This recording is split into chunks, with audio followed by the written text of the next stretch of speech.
এরপরে আমরা দেখব কিভাবে সাব কোয়ারিজ এর মধ্যে হ্যাভিং ক্লজ ইউজ করা যায়।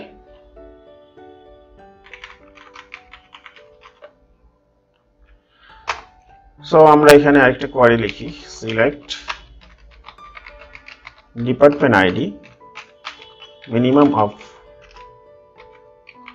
Salary from employees group by department ID দিয়ে গ্রুপ করলাম এবং গ্রুপ করার পর আমরা আগের মতো having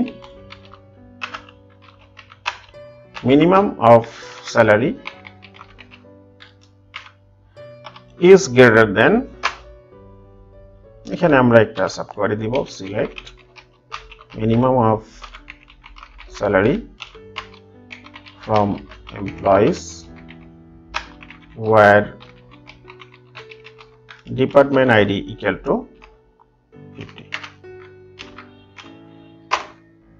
সো আমরা এখানেও একটা গ্রুপ ফাংশন ইউজ করতে পারতেছি, এখানেও একটা গ্রুপ ফাংশন ইউজ করতে পারতেছি। এখানেও minimum salary is greater than, এখানে হচ্ছে মিনিমাম স্যালারির এই ডাটাটা আমরা এখান থেকে নিয়ে আসতেছি। তো এখানে আমরা যে ডাটাটা দেখতে পাচ্ছি, এই ডাটাটা সাব কোয়ারি থেকে 2100 টাকা আসে। তার মানে যাদের যাদের স্যালারি 2100 টাকার বেশি, যেহেতু আমরা গ্রেটার দেন ইউজ করেছি।